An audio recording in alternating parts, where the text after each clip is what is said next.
2월 23일 수요일 아침입니다. 오늘 또 말씀과 기도 가운데 거룩한 리듬으로 살아가시는 귀한 하루가 되시기를 바랍니다. 우리 함께 사도신경으로 신앙 고백하고 함께 말씀을 나누도록 하겠습니다.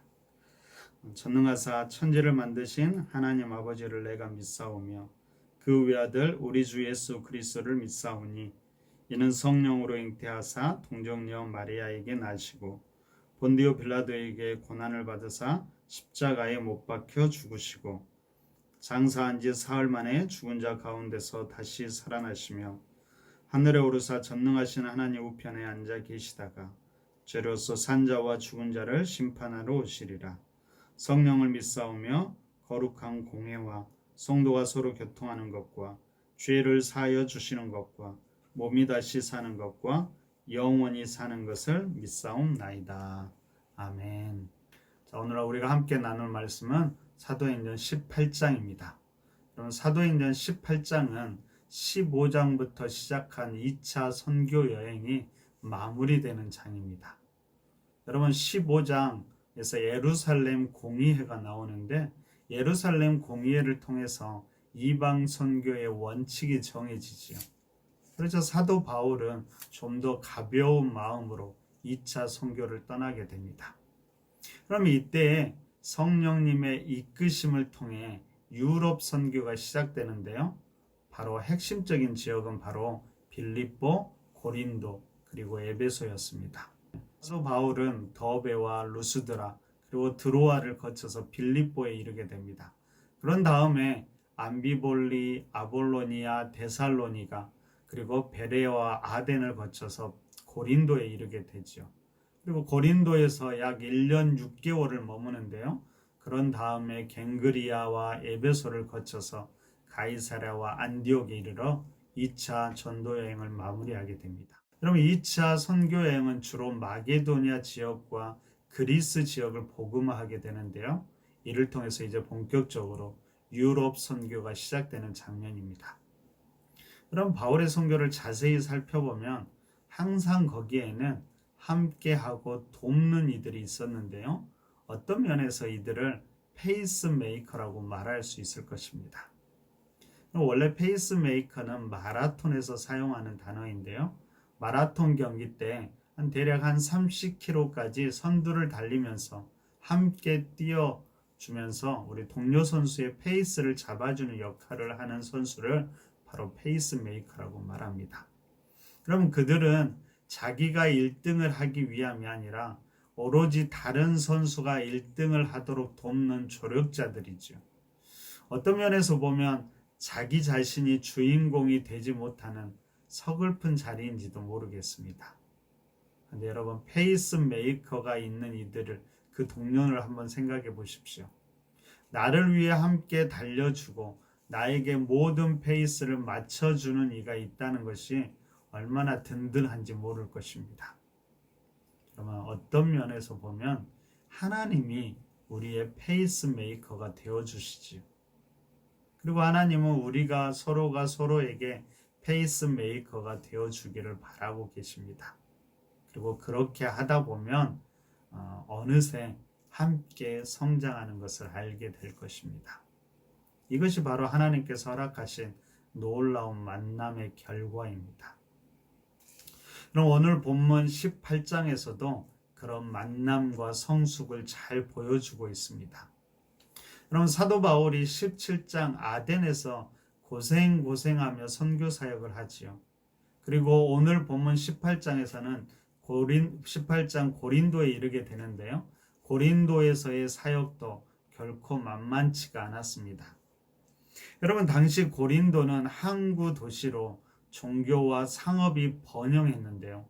이로 인해서 고린도는 다신교 그리고 혼합주의 그리고 성적으로도 매우 혼탁하면서 영적으로 매우 타락한 도시였습니다.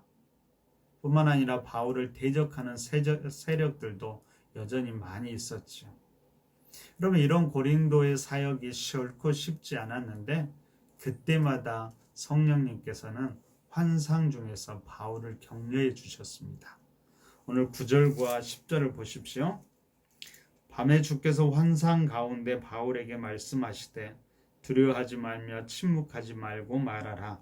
내가 너와 함께 있음에 어떤 사람도 너를 대적하여 해롭게 할 자가 없을 것이니 이는 이 성 중에 내 백성이 많음이라 하시더라. 그럼 사도 바울이 이런 격려로 힘을 많이 얻었겠죠. 근데 여러분, 성령님께서는 이것만이 아니었습니다. 하나님은 직접 격려하실 뿐만 아니라 우리 사역자들에게 또한 귀한 동역자도 허락해 주셨습니다. 그럼 실라와 디모데, 그리고 하나님을 경외하던 디도 유스도, 그리고 회당장 그리스보, 모두가 바울과 함께한 귀한 동역자들이었습니다. 그런데 그 중에서도 특히 아굴라와 브리스길라는 바울의 특별한 동역자, 어떤 면에서 바울을 격려하고 함께 보조를 맞춰준 귀한 페이스메이커들이었습니다. 오늘 성경은 이들과 바울의 만남을 이렇게 소개합니다. 그럼 1절과 3절까지 함께 볼까요? 그 후에 바울이 아덴을 떠나 고린도에 이르러 아굴라라 하는 본도에서 난 유대인인 한 사람을 만나니 글라우디오가 모든 유대인을 명하여 로마에서 떠나라 한 고로 그가 그의 아내 브리스길라와 함께 이달리아로부터 새로 온지라. 바울이 그들에게 가매 생업이 같으므로 함께 살며 일을 하니 그 생업은 천막을 만드는 것이더라.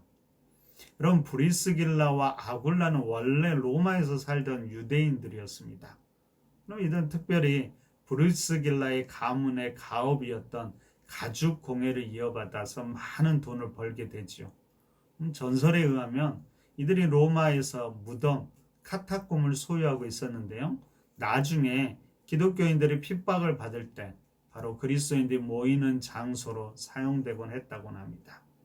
그런데 이들이 로마에 있을 때부터 믿음을 가졌던 것은 아닌 것 같습니다. 그런데 당시 로마에서 유대인 추방령이 내려지자 그들은 고린도에 내려와서 바울을 만나게 되는데요. 바울과 생업이 같아서 함께 일하게 됩니다. 아마도 그러는 가운데 바울을 통해 믿음을 갖게 되었고 바울의 사역을 적극적으로 돕는 자가 되지요. 바울은 그들을 로마서에서 이렇게 이야기합니다. 로마서 16장 4절에 보니까 이렇게 기록되어 있어요. 그들은 내 목숨을 위하여 자기들의 목까지도 내어놓았나니 나뿐 아니라 이방인의 모든 교회도 그들에게 감사하느니라. 그럼 이들이 얼마나 바울에게 힘이 되고 교회 공동체에 힘이 되었는지를 우리는 알 수 있을 것입니다. 아마도 바울은 그들로 인해서 무려 1년 6개월이나 고린도에서 사역할 수 있었을 것입니다. 그런데 1년 6개월 뒤 바울이 고린도를 떠날 때 이들도 함께 고린도를 떠나게 됩니다. 그리고 함께 에베소를 지나게 되는데요. 여러 사람들이 에베소에서 더 머물기를 청합니다. 그저 그때 바울은 그곳에 브리스길라와 아굴라 부부를 남겨두고 본인은 선교 여행을 계속하지요. 아마도 이제 브리스길라와 아굴라 부부가 충분히 그 지역을 감당할 능력이 되었다고 생각했을 것입니다. 아굴라와 브리스길라는 실제적으로 에베소에서 사역할 때 하나님은 이들 부부에게도 특별한 페이스메이커를 붙여주셨지요. 그가 바로 아볼로였습니다. 성경은 아볼로와 브리스길라의 부부에 대해서 이렇게 이야기합니다. 보면 24절과 26절까지 한번 보겠습니다. 알렉산드리아에서 난 아볼로라 하는 유대인이 에베소에 이르니 이 사람은 언변이 좋고 성경에 능통한 자라. 그가 일찍이 주의 도를 배워 열심으로 예수에 관한 것을 자세히 말하며 가르치나 요한의 세례만 알따름이라. 그가 회당에서 담대히 말하기 시작하거늘 브리스길라와 아굴라가 듣고 데려다가 하나님의 도를 더 정확하게 풀어 이르더라. 아멘. 여러분, 학문의 도시 알렉산드리아 출신답게 아볼로는 일찍부터 말씀에 능통한 자였습니다.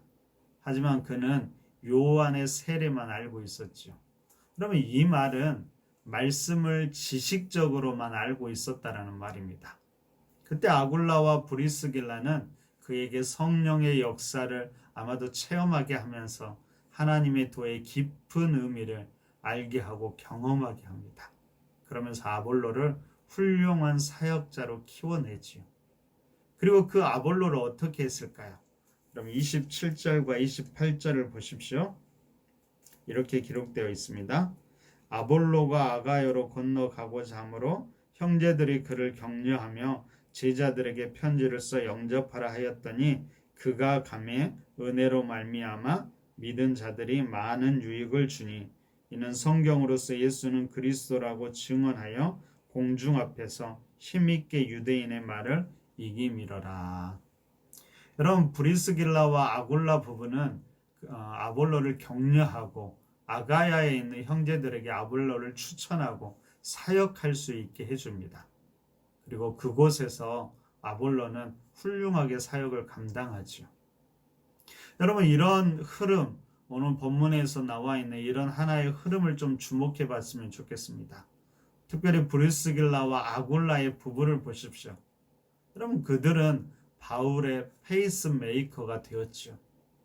그렇지만 이 일을 통해 그들 또한 성장하게 되고 그들은 후에 아볼로를 만나게 됩니다. 그리고 아볼로를 페이스메이커 삼고 아볼로를 훌륭한 리더자가 되게 합니다.